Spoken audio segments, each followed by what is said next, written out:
Alright guys, welcome back to Formula 1 News. Mercedes are seemingly on the verge of an absolute crisis, with Toto Wolff admitting that they are in serious danger of breaching the cost cap if they have any more crashes over the last couple of weekends. The new W15 upgrades are far from delivered. Another Russell crash yesterday in FP2, in addition to Hamilton and Russell's instance that they had during the Austin Grand Prix weekends. In addition to Kimi Antonelli's major crash back in Monza, Mercedes are running out of money and fast, and if it gets any worse for them, if they have any more crash damage from now to the end of the season, they could be in serious danger of breaching the official cost cap of the sport. Hamilton, Twitter, your thoughts in the comments below. How has this team fallen off so rapidly after winning 3 of 4 consecutive races between Austria and Spa? Hit the like button if you enjoy, subscribe if you're new as always as ever. First of all, McLaren, their right of review request was very swiftly denied, as to be fair we expected, by the FIA. I will say McLaren's attempts were actually kind of pathetic. Like, they didn't really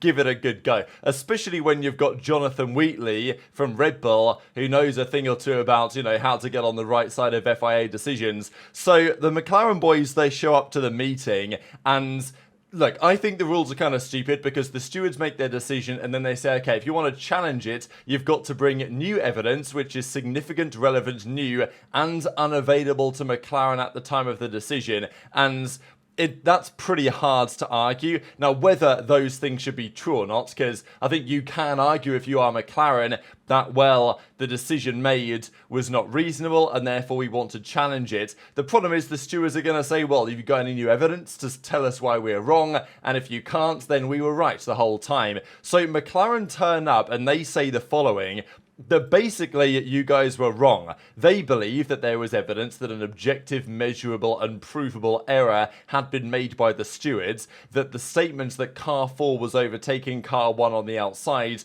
but was not level with car 1 at the apex was unfair because, as we talked about yesterday, McLaren's perspective was that car 4 was already ahead and therefore they were ahead of car 1 at the braking zone, and that might be a fair and interesting argument. The issue is that the FIA were like, well, we're not even going to consider that because it didn't meet the criteria in play here, because then McLaren went on to say this constitutes a significant error that was unavailable to McLaren at the time. So they kind of tried to muddle their way around to get this D point, this number 4 point through, which seemed a bit questionable to me. And Jonathan Wheatley said that yeah, that's a very high bar. You've got to meet all those criteria to be considered, and as far as he's concerned, it didn't reach that high bar, and therefore the FIA just threw it out. So, it's a classic, right? McLaren tried, they didn't try especially hard, and they failed. So the FIA right of review request was officially very swiftly denied because there was no new element in place, and McLaren say that we disagree with the interpretation of the document, which makes the competitor aware of a, etc, etc. We saw this before. They felt like it met the criteria, the FIA disagreed, and they've now got to move on, right, and try and attack this weekend. And of course they have an upgrade this weekend, a pretty big one, McLaren, and it's not like Red Bull are looking that good either. For Red Bull though, Yuki Tsunoda will be in the car. Christian Horner confirmed this. It was a rumour a while ago.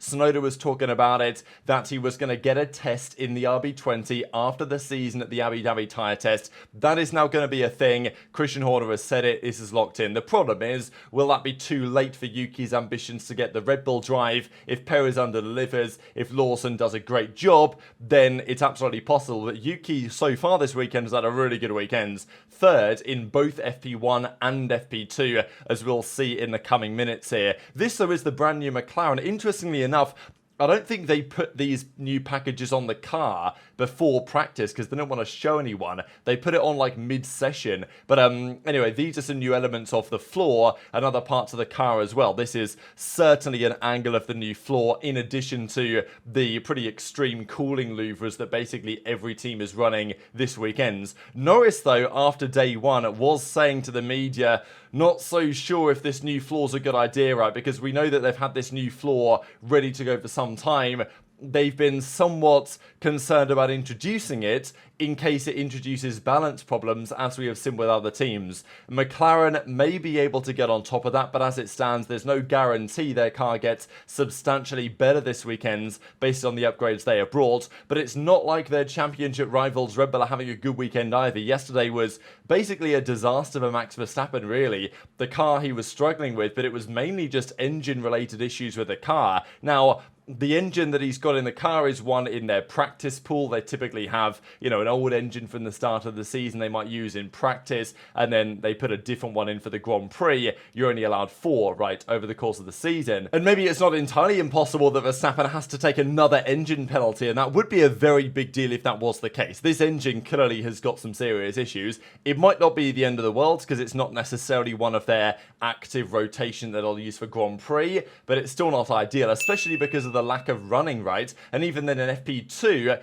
Verstappen was back in the garage, barely getting any laps in at all as they dealt with a couple of issues with the car. Also, he ran over some debris in FP1, which damaged the floor to such an extent that the floor was a write-off. They just had to put a brand new one on. So, unfortunately, they had a spare, which is what Helmut Marko said. So, not a good day at all for many of the top teams. And obviously, it was also true for Charles Leclerc at Ferrari. Not an ideal day for him because his car got, totaled, basically. They were able to fix it up just in time halfway through FP2, but it wasn't easy. And, we'll get into that in a second. It definitely feels like if there's one team that's been less interrupted this weekend by any of the drama, it is McLaren. But whether they actually have the fastest car, that is another question. Verstappen's car, though, had a turbo intake pipe leak late in FP1 that they then fixed, but the floor was damaged by something that fell off a bridge onto the track, caused damage to the underside of the car. And then, as I say, not smooth sailing for Ferrari after, as we get the Williams of Alex Albon slamming into the side of Oliver Behrman's Ferrari. Now, of course, that's Charles Leclerc's Ferrari, but Behrman was in it for FP1, and they came together. It's pretty rare that you see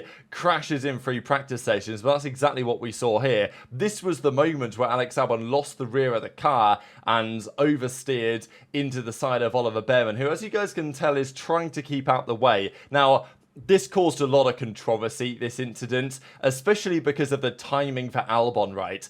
Colapinto's come into the car, all of a sudden, Albon isn't just slapping his teammate around week after week. There does seem to be more pressure on Albon now than there has been before, and you could argue, is he buckling to some degree under the pressure, especially because the reaction to this incident from Albon was to kind of blame Behrman, or at least blame Ferrari for not telling him what to do better. And look, on some level, did Behrman take the optimal approach to letting Albon through here? Not necessarily. I think Behrman, what he did was speed up through these couple of corners, and then Albon maybe thought that Behrman was going to push on, but he didn't. Then he slowed down to let him by here. And this is probably where Albon realised, okay, he's going to let me through, and therefore Albon hugged the left-hand side of the curb more than maybe he should have done, and he tried to lift off a little bit to ease it down, but the thing is, sometimes you lift off, you lose speed, you lose downforce, you lose grip, and all of a sudden he then oversteers into the side of Behrman once he saves the car, and then they're both out of the session. Big impact as well, right? I mean, at the end of the day, Logan Sargent was been in the car every other week, it seems. Colapinto's not done that yet, and now Albon's back in the wall. So, yeah, definitely dramatic. I think that if there was someone primarily at fault here, it's definitely Albon. I think that, Behrman probably will think, okay, could I have handled that better? Could Ferrari have handled it better, what they told him on the radio? Sure, but at the end of the day, he is getting out of the way. I mean, this isn't the racing line. That was far from the only drama of the day, though, when it comes to damage to cars, because this was Antonelli, this time not absolutely sending it every single lap as he did in Monza. This time he's here in Mexico in Hamilton's machinery. But yeah, he runs over some debris, damages the floor quite substantially, and Hamilton's sitting there like, I mean, look at this guy's face. Can you believe it, right? In the same way that Russell was looking at when Antonelli binned his car in the wall in Monza, Hamilton said, I can't believe it, right? This guy runs over some debris, damages my floor. And this is the issue for Mercedes, right? Because they don't have unlimited spares. Partly because they haven't got them built, and partly because they don't have the money to fund it. It's an interesting concept that crash damage is part of the cost cap. The teams have to budget for it on some level, and I think in general it's good. Teams and drivers that keep their car on the track, which is surely the goal of the sport, and not in the wall, are rewarded by not having to spend extra money. But of course, if you have an incident which is not your fault, either someone crashes into you, or let's say Sainz's case in Las Vegas last year, a pothole or whatever, like a drain cover that was loose, destroys your car, then, you still got to pay for that. So that is a bit of a controversial point, really. But nonetheless, I think the idea is relatively sound. The problem is, though, for Mercedes, that they're running out of money. And we know they've brought upgrade after upgrade after upgrade this season. They brought quite a lot of things over a fair few rounds. grounds. McLaren have, to be fair, probably done more of that, but McLaren haven't had many crashes or incidents really, so they are in a bit of a stronger position cost cap wise, it seems, because a total car, you know, it can be $1 million plus repair bill, and when your total cost cap is 135 million,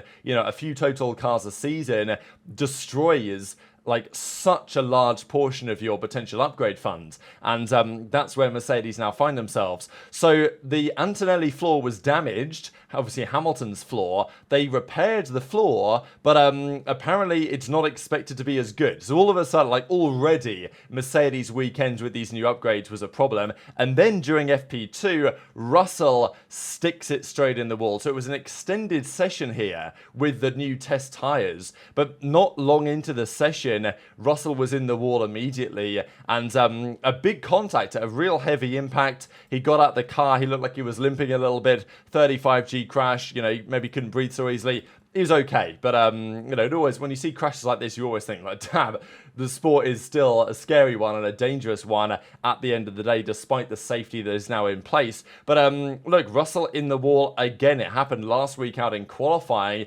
This time it's in the free practice 2 session, and I mean, yeah, we'll just have a quick look at the onboard. Right, so Russell's coming through into the kind of zigzag section, and he gets heavily on this inside curb. I mean, he's all the way over the curb, which, you know, you should be able to do. But it's just been a real feeling that Mercedes have definitely been pushing their luck. I think even the team said this themselves in terms of ride heights on the car. And the problem is that they run the car very low right now, Mercedes, which, you know, they're able to do, which was making them fast. I mean, in free practice 1, Russell was the fastest of anyone by about 0.3 of a second on the soft tyre. So the Mercedes was looking good. And also, this was the Mercedes with the older spec. That's the thing to note here, is that this weekend's Russell had the old Singapore spec, Hamilton has the new spec for Austin, and clearly the belief was maybe that, all right, that's still going to be faster. But the problem that Mercedes now have, it seems at least to me, is that even the older spec car is now throwing up some problems, because Russell gets big time on the curb here, and the car's running so low, he bounces on the curb, loses the rear of the car, probably three-wheeling for a little while here, just like Hamilton did and Russell did when they both crashed at the same corner back at the Austin Grand Prix. Russell loses the rear ends over the curbs. He realizes about here that he's lost the rear ends, and then although he tries to fully lock on to save it,